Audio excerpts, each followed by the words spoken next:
Okay, I think we'll get started. So good morning, everyone. Good morning and welcome. Well, good morning in Vancouver, I should say. And welcome to you wherever you are in the world. Welcome to this info session for prospective Mastercard scholars here in the Faculty of Forestry. My name is Terry Sunderland. I'm the Mastercard Academic Director for the Scholars Program. I'm also the Director of the Masters of International Forestry Program.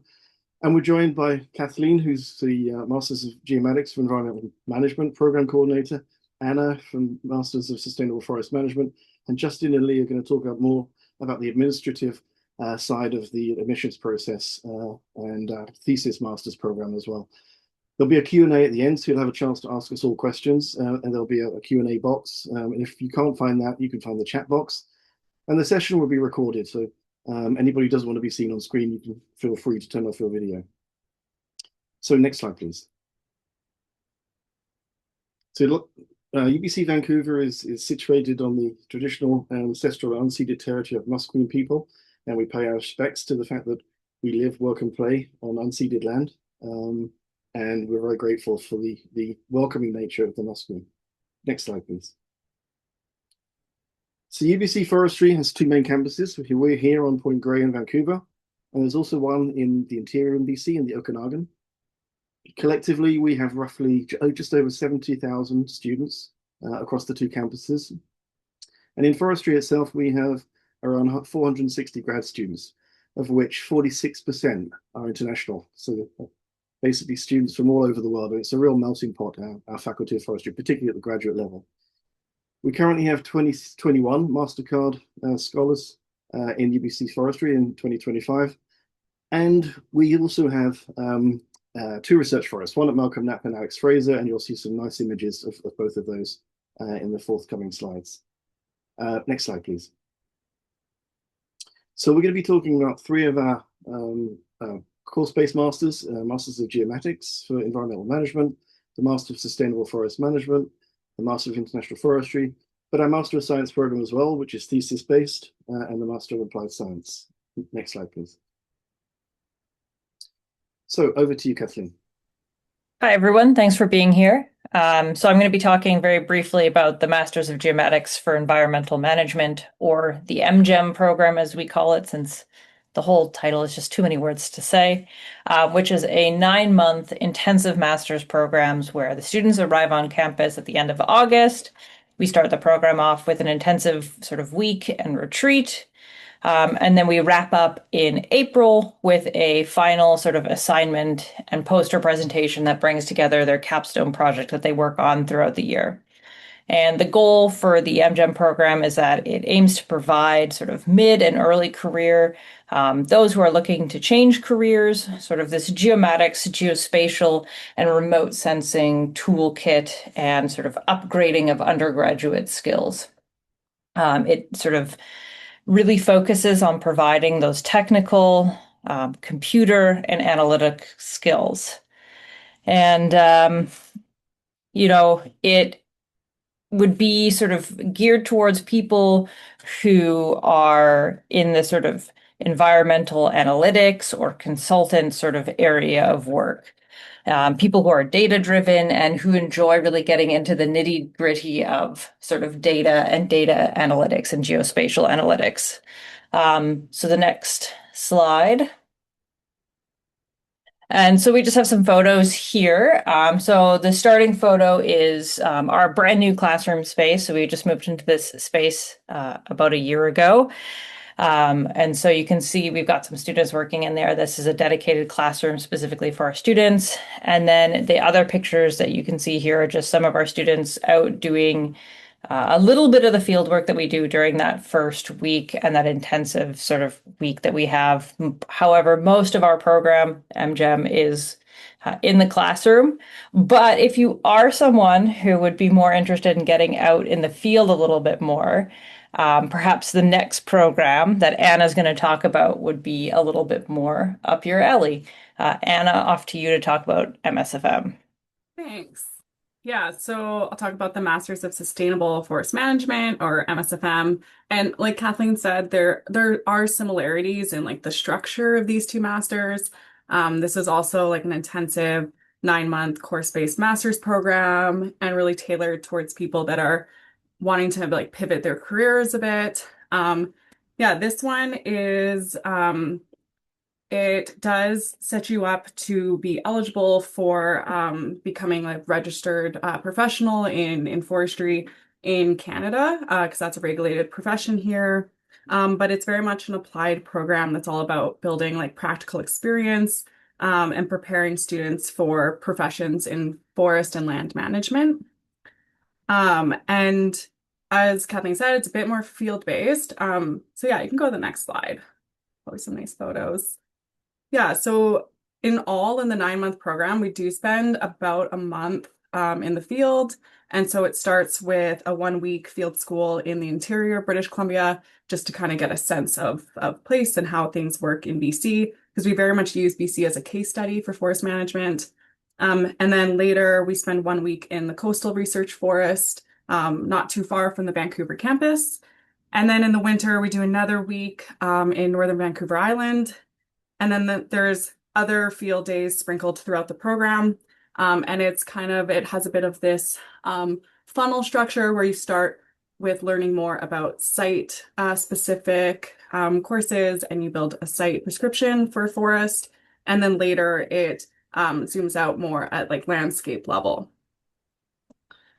And yeah, a lot of our grads end up working in like land and forest management. They can go the policy route. And since wildfire is really important here in Canada, we have lots of people that move into like the wildfire related fields. But yeah, I'll then send it over to Terry to talk about MIF. Thank you, Anna. So the Masters in International Forestry is basically a very broad-based course which focuses on the contributions of forestry to societal issues like climate change, trade, conservation, and essentially underpins why forests are important at a global level. And we explore the issue that forests and the issues that surround forests are interconnected in such a way that issues of forestry in Canada are often replicated in somewhere like Cameroon, we see a lot of these parallels of issues in forestry that have an international basis. And also, currently there's COP30 going on. Forests are central to the discussions around climate change mitigation and adaptation.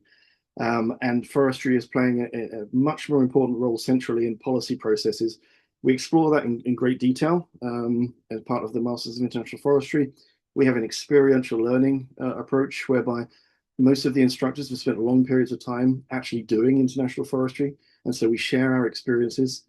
And it's a course that's based around 8 months of formal tuition, 4 months in the winter semester, September to December, and then again from January to April.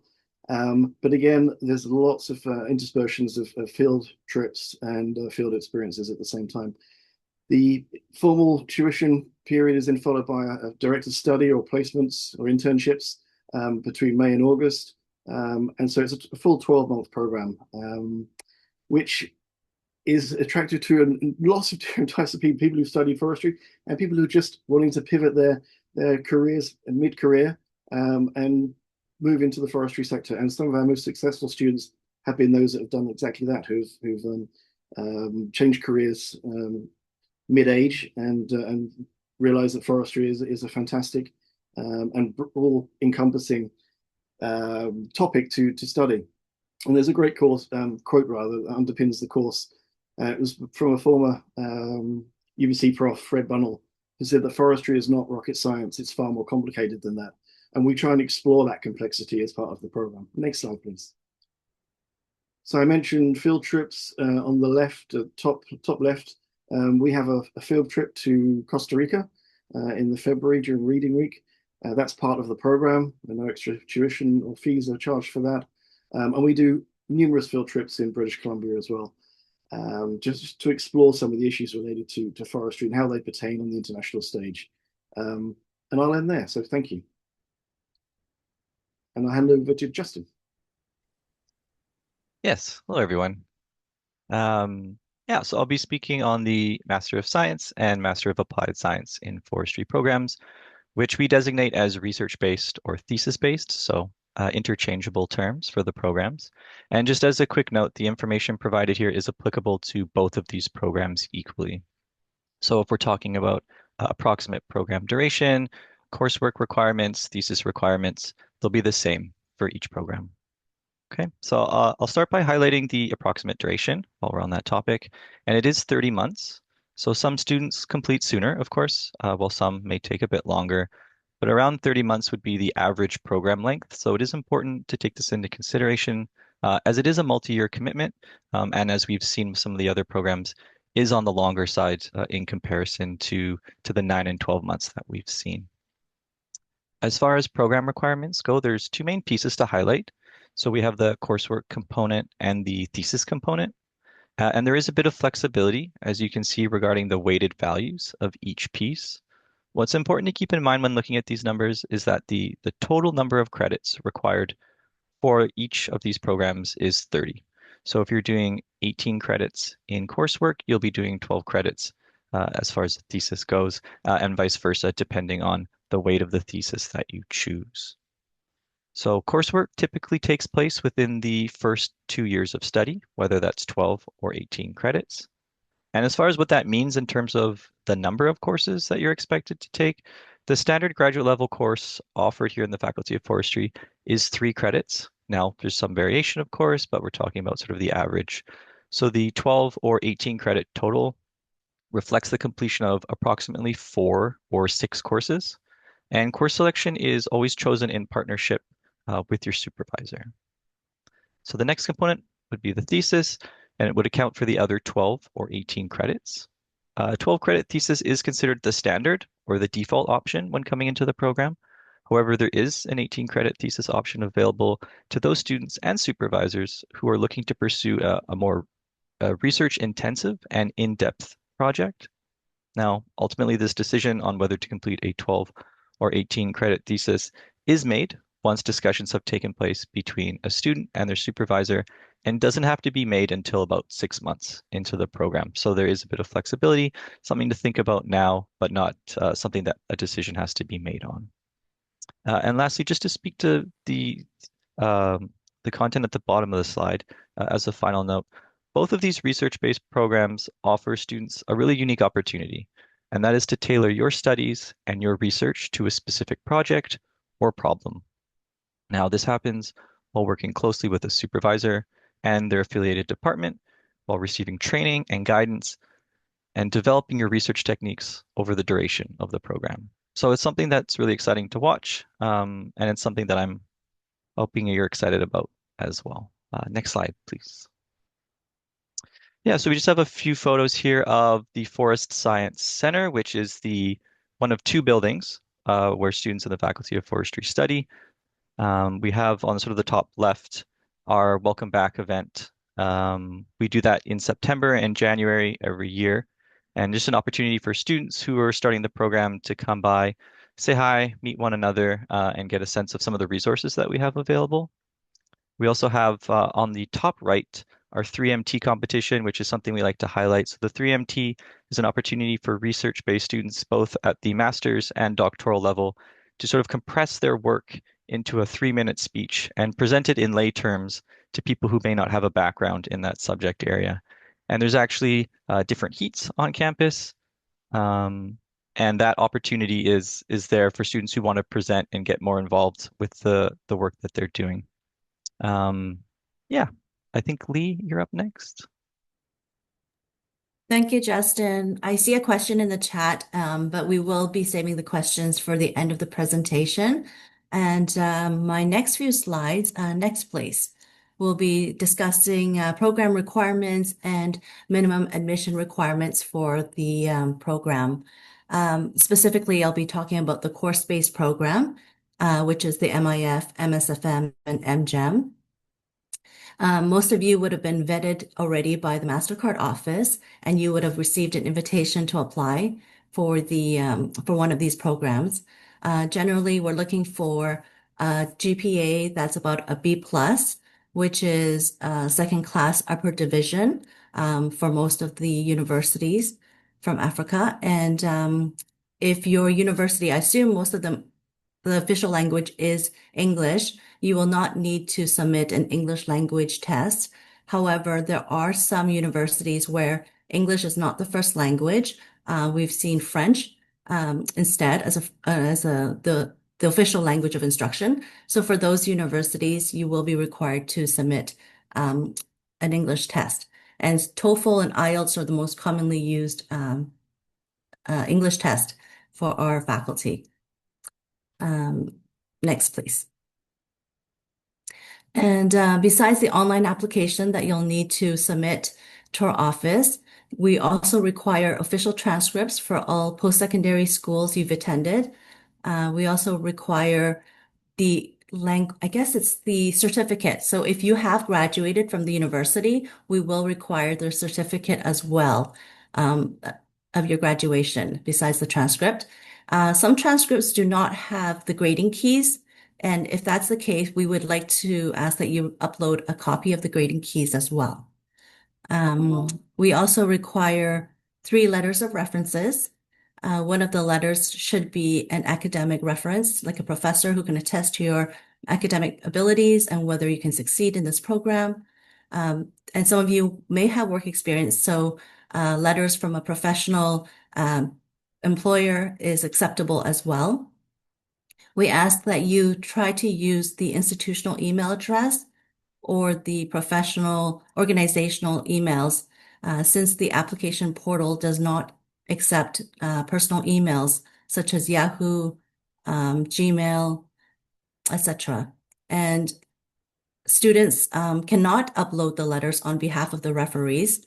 Once you complete the application, you'll need to provide their email address so that they can upload the letters themselves. And we've gone over the English test.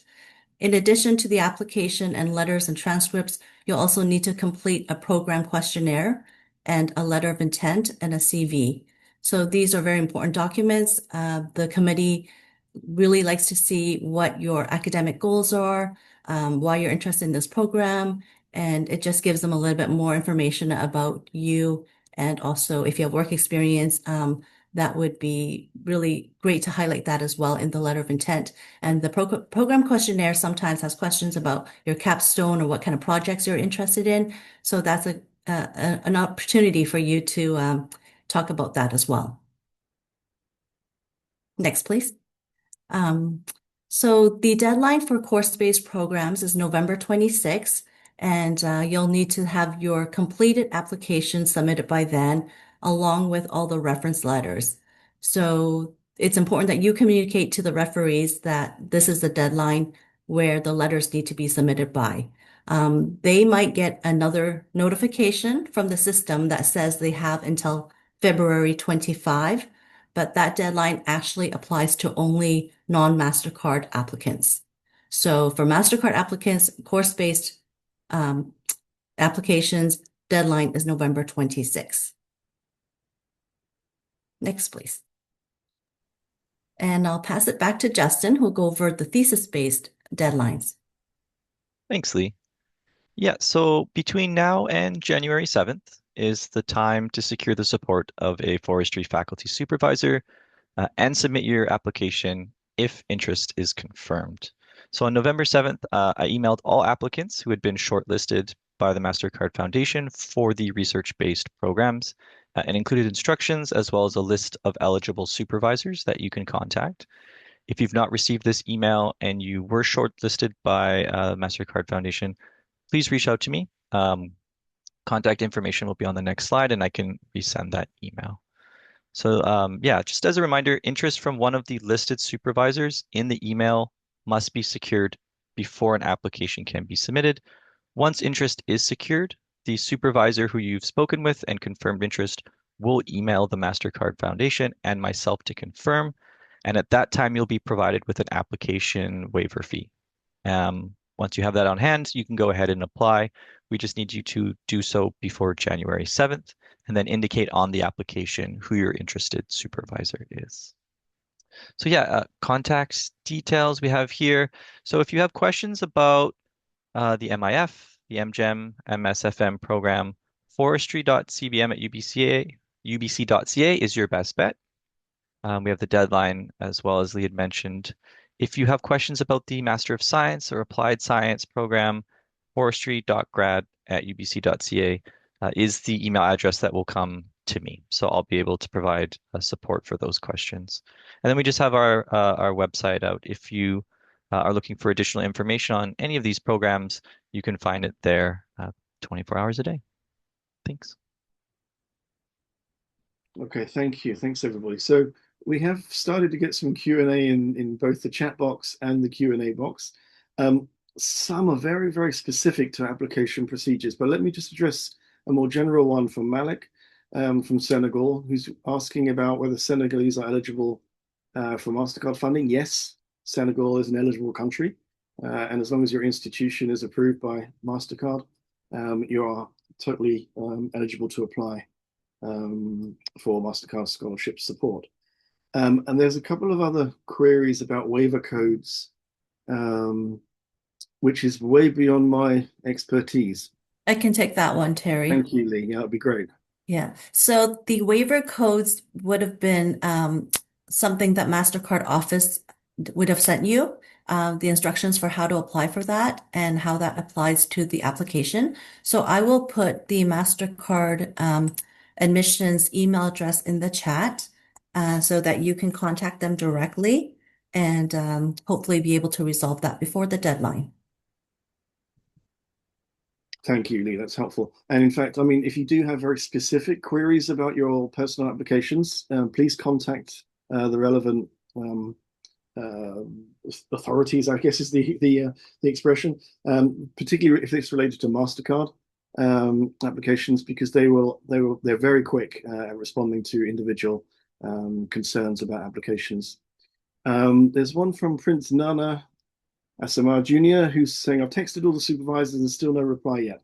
What will I do in this situation of mine, please? Yes. Justin, what would you advise there? Yeah, I mean, it's something I appreciate you can probably weigh in on as well. Our understanding from our faculty members is that they are extremely busy people. We do encourage people to reach out, of course, and if you haven't heard anything back by about 1 to 2 weeks, I would suggest maybe sending a follow-up message. If you're still not getting any traction after a couple tries, you're obviously welcome to continue trying, but typically we would see engagement after 2 emails if there was a mutual interest there. That being said, again, obviously these people are very, very busy, so do your best. But there's sort of a delicate balance between emailing every day and creating maybe a bit of a increase in emails in their inbox and obviously trying to gain the attention of a particular supervisor. So yeah, email once, wait about a week or two, try again. And then if you're still having issues, you're welcome to reach out to me and we can talk about potential options as well. But I would steer away from emailing every second day. Yeah, just from a supervisory perspective, we get so many emails a day from prospective students.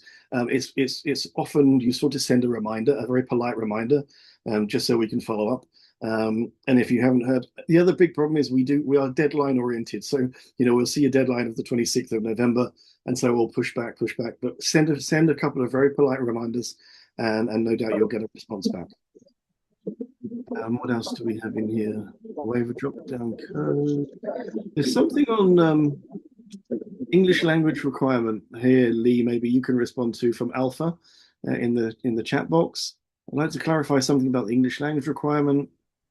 There's an English language attestation confirming my degree was taught in English, but UBC portal does not provide a drop box for uploading this document. Only option for IELTS and TEFL.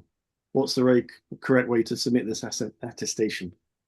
They can submit the English language document with the transcript, or they can, if there's a tab for other documents, they can submit it as with the other documents tab. But with the CV or letter of intent, wherever they want to upload that is fine as well. If the institution's official language is English, you do not need the TOEFL or IELTS, and you don't even need a letter from the university. We can usually verify from our end which university's official language is English. So if you cannot get that letter, it's okay as well. Okay, great. Thank you. There's a question from Abigail in Lagos, asking about official transcripts. My institution doesn't offer students official transcripts directly. They're only entitled to the student's copy of the transcript. Can I upload that instead? I guess that's also Yuli. Thanks, Terry. Yes, so official transcripts are documents that are issued by the university. So it cannot be a screenshot of your student records. It has to be like an official document. If they don't issue a letter or a transcript, they should be able to provide some sort of document with all your courses and grades that you're taking. They should stamp that as a certified document. I have not seen so far an application whereby a university has not been able to issue an official document. Usually, if it's for a scholarship, they usually do accommodate. But let me know. I mean, if you're applying for one of our programs, do send us an email and we can try and work with you. There's a couple of questions about references.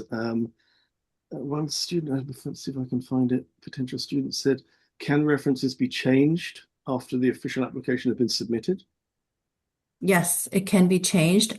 You should be able to go into the Manage Referees tab and add a fourth referee, replace the reference. You should be able to do that. And if you're unable to do it, you can also email us and we can try and update that. And the other question is related to how the referees are contacted. It's my understanding that the referees are contacted directly, are they not, by UBC, or are they expected to provide their reference to the student themselves? So once the student provides the referee email address, the referees will receive an email notifying them to upload a letter through the link that they receive. And that's why it's important that they provide an institutional email or organizational email so that referees can upload it themselves. Otherwise, they may have to mail in a hard copy of the letter, which takes a little bit more time and might not get here in time for the deadline. Okay, there's a lot coming in, so it's hard to keep up here. There's another question related to there's lots of things about waiver codes. I think you've answered that, Lee. That's great. Here's an interesting one. So Kathleen, maybe. Can MGEM be converted to a research master's along the line? The short answer there is no. And this is for all the course-based masters. So this would include MIF, MSFM, and MGEM. So the course-based masters are really set up for this sort of to be very structured in terms of the courses that we provide to the students. And I would say each of our programs does something a little bit different. So MSFM does a landscape level plan towards the end of their program. MGEM does a sort of what we call our capstone project throughout the year that does require the students to do some exploration into the different sort of literature and the surrounding areas. But they can't be converted into a research master's or research program. So that's sort of the long and the short answer. Yeah.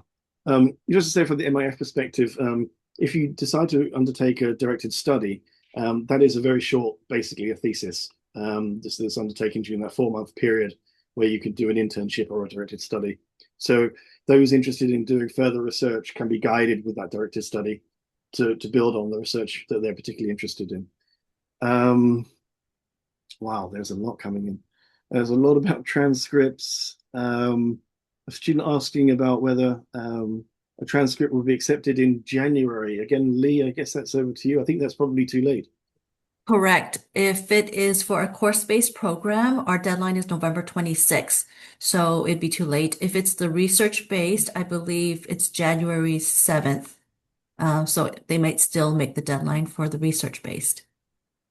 Okay, great, thank you. There's some responses in the box going on there. That's good.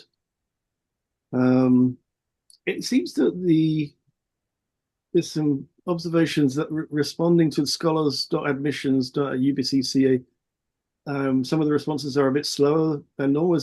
And Adriana is asking, is there any faster alternative or someone else I can contact so this doesn't delay my submission? I don't know, Justin or Lee? They can definitely send us an email and we will check to see if they were on the list. We received a list of all the eligible Mastercard applicants.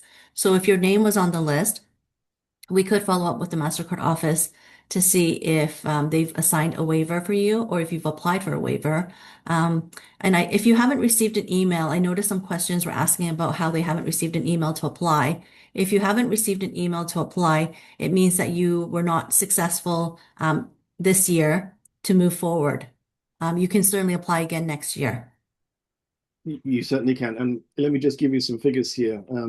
So the Mastercard Foundation current phase, which is our phase 2, just started our ending our second year. So the current cohort will end in August, and then the third cohort will come in. But we had 11,050 applications for 42 scholarship places, which is, as you can imagine, incredibly overwhelming. So if you haven't made it through to the second round, do not feel bad. The statistics are against you in so many ways because we're getting so many applicants, and it's not an indication of quality at all. It's just we can't cope with we can cope, but we have to make very hard decisions about those that we do take to the second phase. The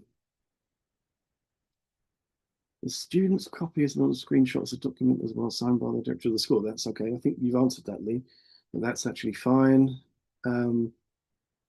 Things quite a bit of repetition in here about references. I did see a hand up in the main. Maybe the hand is no longer there. Okay.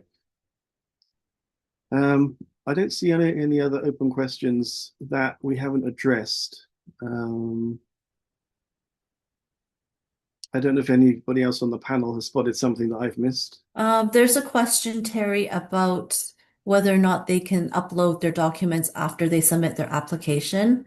And yes, you can certainly submit your application first, and I do encourage you to do so that your referees have some time to upload and work on their letter as well. And then you can go back in to upload your supporting documents, such as your transcripts and your CV and your letter of intent. That's great. Thanks for that, Lee. Let's see, 5 more.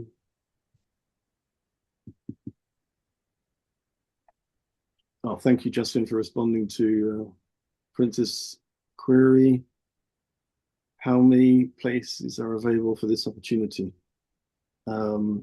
I think overall there are 42 places across the 3 faculties that we work with this year. And forestry, I think, will have 23, if I'm correct, between the 3 course-based masters and the 2 thesis-based students. Justin, if my figures are out, please correct me, but I think that's right. Yes, I think it's similar. It's close to, I think last year we had about 21 students in forestry, so it'll be very similar to that. And we had a couple of deferrals, so those places will be available. So I think that's why it's 23. Yeah. There was a question about whether or not, Terry, they need to have a supervisor before they apply for the MIF. And that is, yes. Yeah, they don't. No, you don't. No, the course-based masters, you don't need a formal supervisor. It's only for the thesis-based master's programs.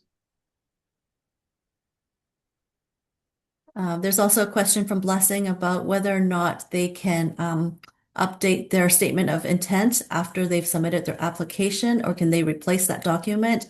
And they can definitely replace the supporting documents after they've uploaded it. As long as it's within the same deadline. Exactly. Yeah. Thank you for that. Yeah, sorry, just to Leeks, I know you've answered that question before, and that distinction that Terry made is important. So you can submit your application, and as long as the application window is still open, you can make changes. However, once the deadline has passed, there is no longer any opportunity to provide additional materials. So you should aim to have a complete application with all the required items uploaded to your application with your application submitted prior to the deadline. Thanks. Yeah. Thank you, Justin. That's great. Another one from Prince, I'm guessing from Ghana. Please, should all the referees come from my school? I think, as Lee mentioned earlier, it's good to have a diversity of references, an academic reference, a professional reference as well, just so we can see the breadth of your experience. So it would be desirable to get references, both academic and professional, so not all from your previous school.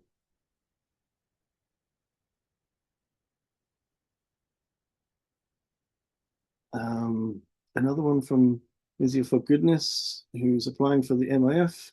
I'm a recent graduate and my official transcript isn't ready. It's only 100 to 400, 4001 results that's ready. Can I upload it like that? I'm guessing that's fine, Lee, no? Sorry, I was typing a reply to another student. They were asking about whether or not they can submit an official document or a transcript after the deadline. No, I think it's a transcript that isn't quite complete. Oh, that is completely okay. If your degree is in progress right now, we don't expect you to have grades for all those courses. We just want to see the grades that you currently have and all the courses that you're currently registered in as well. So it doesn't have to be the final transcript. Yeah, perfect. And another question about references. Yes, referees will receive a link to submit and upload their references for you. And the specific timeline will be obviously before November 26th, the deadline. And if you are in conversation with your referees, please get them to respect the deadline. Often they do send them very close to the deadline, and it can be a bit tight sometimes. So try and encourage them to send their references before the deadline. Is uploading a degree certificate compulsory even after uploading the transcript? From Abigail Caffey. Again, Lee, I think that's your purview. Sorry, I have to unmute and mute here. That's all right. Is uploading the degree certificate compulsory? Yes, if you have completed the degree, you should include the degree certificate with your application as well. That is proof that you have completed it. However, I know that in Africa, sometimes they aren't able to provide the degree certificate right after they graduate. It might take a few months. So as long as you have the completed grades on your final transcript, you can mention there that the degree certificate is not available yet. And we will ask for that. If you've been admitted to the program, you will have to provide that at some point after you start UBC. Okay. And Rebecca, my colleague, is also trying to answer some of these questions in the chat. So thank you, Rebecca, for doing that. I just spotted that. Well done. Thank you, Rebecca. Yep. Just like to reiterate that. Let's see. There's nothing new that's come in, I think. I think we covered a lot of ground today, which is good.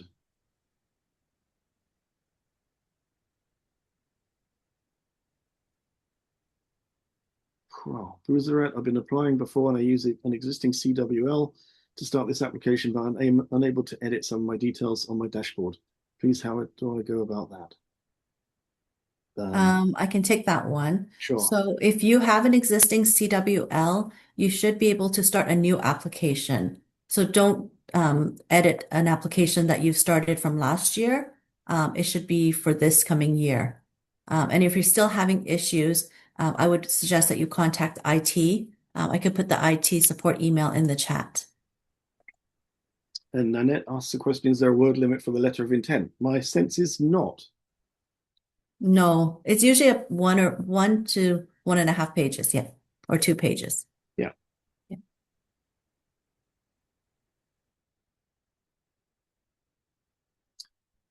Johnson is asking about UBC are asking for front and back pages of the transcript to be uploaded. However, the back of each page of his transcript bears the same information. Should he still upload them all?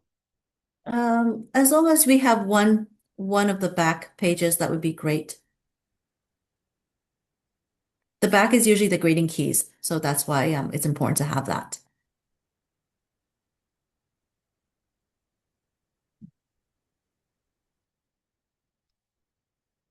Okay. Thank you, Rebecca. So you've answered a couple more. That's fantastic. Technicalities of applications. I have received an email from Mastercard Foundation to apply. This is from Awudamba. Will I get an automatic fee waiver? The answer to that is yes, as far as I understand. Unless it's for a master, unless it's for a Master of Science or Applied Science. Yes, sorry. Yes, thank you, Yeah, Justin. no problem. Yeah, so it's program dependent. So if you're applying to a thesis or research-based program, just as a reminder, you do need to secure the interest of a supervisor, and that needs to be confirmed with the supervisor before a waiver will be issued for the application fee. Thanks. David Olawole from Lagos asks, if we have submitted and our referee hasn't received the link, what do we do? I used an institutional email. There's a possibility that we have had some systems in the past where it's a little bit delayed, the issue. You could definitely go in and resend it again, or we can actually resend a reminder. If you send us an email, let us know which referee we can help do that. We can definitely send them a reminder. Great, thank you, Lee. Is there a specific template that has to be followed while designing the letter of intent? I will speak as a person who reads probably 400 letters of intent every year from Mastercard and from elsewhere. Please make it personal, speak from the heart, and avoid the use of ChatGPT and AI, because they become so generic that when we do review them, it doesn't make you stand out from the crowd. I'm going to be honest there. I don't know if any of the other coordinators, instructors agree with that observation, but yes. Fully agree, Terry. Thank you. It has to come from you, and it has to be so we can link your application to your career aspirations. And speaking from the heart, it doesn't need to be in fantastic grammatical Shakespearean English, but just powerful enough to make you stand out. 5 new criminals.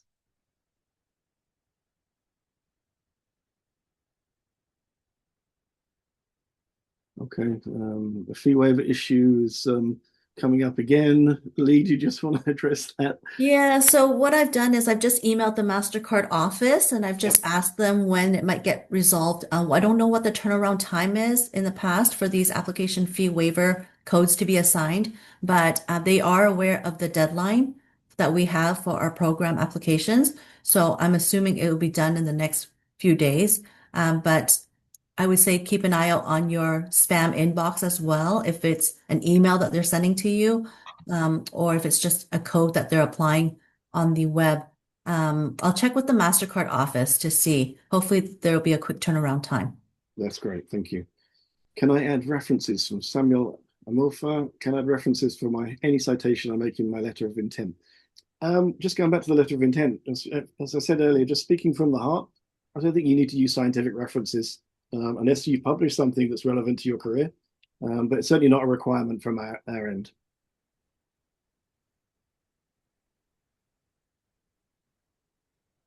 Oh, I'm just responding. There's a question about referees don't have an institutional email and they want to use a Gmail or Yahoo. Yes, you can certainly use that. I would recommend that they email the letters to whoever the admissions coordinator is. So if it's Justin for research or Rebecca or myself for the forestry.cbm@ubc.ca email, then we can include it in your application. However, Faculty of Grad Studies will not consider an email letter as official, so we will need them to mail us a hard copy by post, of course, unless we're on strike, the Canada Post is on strike, then we will accept the email letter. Oh, wow. I didn't realize I'm learning too. That's great. Yeah. It's useful. Which email address should I use for the submission of proficiency letter? That's Alubali. Okay. I'm guessing that's the forestry.cbm.ubc.ca address. Yes. Yeah, okay. And for Justin's, it would be forestry.grad@ubc.ca. That's great. Thank you.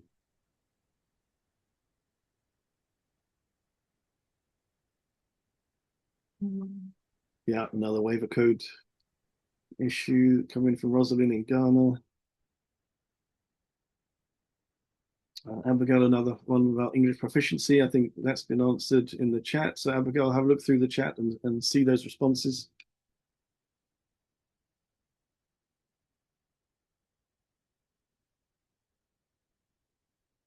And some are very specific to individual applications. So we've provided enough information, I think, in the chat that people can have access to as much, as many people here at UBC that can provide individual and bespoke support.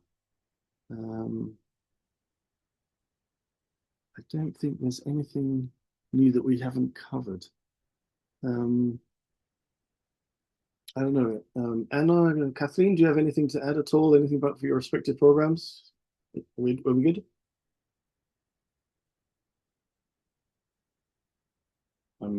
Guess. Yeah. Okay. Silence means consent. That's good. So I think we've.